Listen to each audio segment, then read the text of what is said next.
London's police chief delivered his annual update to a council committee this afternoon, coming off a weekend that saw half a dozen shootings, which officers say are connected. 6 shootings occurred between rival street gangs, bringing the year-to-date total to 28. The London Police Service is addressing a concerning rise in street gang-related violence in our city. Over the span of 72 hours since early Friday morning, our officers have responded to 6 shootings across several neighborhoods in the city. When you think of gang violence, you often associate it with dangerous cities such as Atlanta. But what if I tell you our city of London, Ontario is not all that safe either? Today's youth is becoming increasingly involved in dangerous gang behavior and criminal activity, and it is important to address why this is happening and how it begins, and what as citizens of Canada we can help to prevent it. So, to answer our first question, how does it start?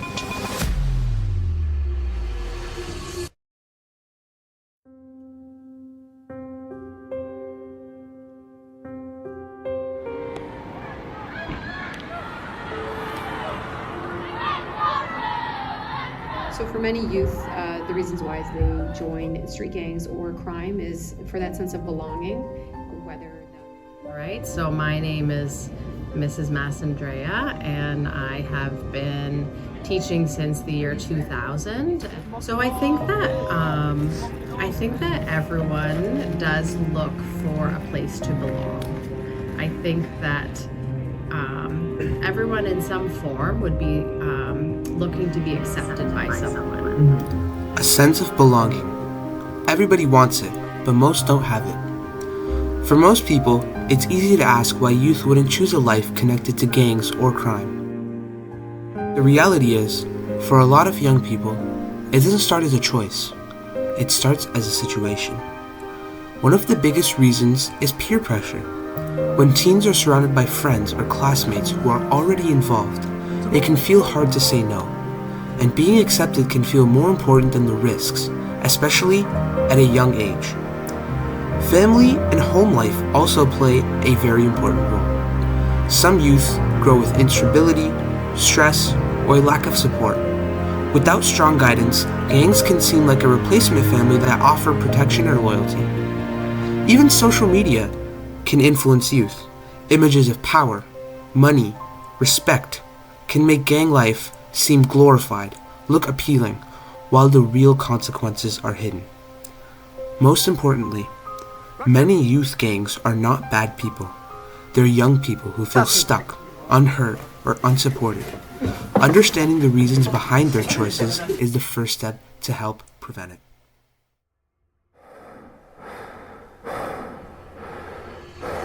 I have definitely witnessed group behavior because we know that there is a certain dynamic, right? Something that you may not do, for example, on your own if you're with 5 of your buddies and you all may be motivated to do, a criminal act or a negative act that you wouldn't necessarily do on your own. So we call that group or mob mentality. Being involved in a gang can have very serious effects that last far beyond the moment. What may start as a way to feel accepted or protected is often influenced by what you see online or hear in music. That sometimes glorifies gang life. Over time, this turns into constant pressure to prove loyalty, which can push youth to take risks they might never take on their own. One of the biggest effects is the loss of safety. Being connected to gang increases the chance of one getting hurt, arrested, or deeper into crime, or even death. Social media makes this worse by spreading conflicts, showing off violence, escalating problems publicly. Even small actions can lead to very serious consequences, including school suspension, a criminal record, or trouble with the law that can follow someone for years. What we're seeing is that there is an increase in online behavior, and that's typically with the social media and the bullying or posting videos of certain fights, etc. So over the years it has evolved. There's new ways and new forms of crime that are being committed, especially online. Music can also affect how gang life is seen. Some artists talk about violence and rivalries, which can make it seem normal or acceptable. A real example is Smoke Dawg, a young Toronto rapper whose life ended after conflicts relating to gang rivalries. Even though he's just one example out of the many, his story shows how dangerous this lifestyle can be, even for someone who had talent and success ahead of them. Gang involvement also affects mental health. Living with fear, stress, and constant expectations can cause anxiety and make it hard to trust others. Online pressure and public attention can make situations feel even more intense. Friendships outside the group may fade, and relationships with family can become strained or even broken. The effects do not stop with the individual. Families, schools, and communities are also affected. Violence and crime create fear and division, making it harder for everyone to feel safe and connected. What seems temporary can quickly become permanent, shaping a future that is much harder to change.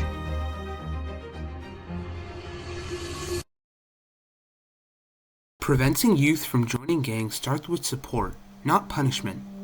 Many young people who are drawn into gangs are looking for belonging, safety, or purpose.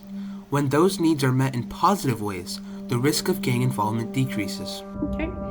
So fortunately, we do have some programs. I mean, it's an evolving topic, and it's an evolving initiative that police have with the community, with collaboration with community partners. But there are successful ways to prevent youth from joining gangs. You know, we have mentorship. Schools play a major role in prevention. Strong relationships with teachers, guidance counselors, and principals help students to feel seen and supported. Early intervention, mentorship programs, and access to mental health support can make a real difference before problems grow. Community programs are also important. Sports teams, arts programs, job training, and youth centers give young people safe spaces to spend their time and build confidence. These programs offer structure and provide positive role models that gangs often replace. Families and caregivers are another key part of prevention.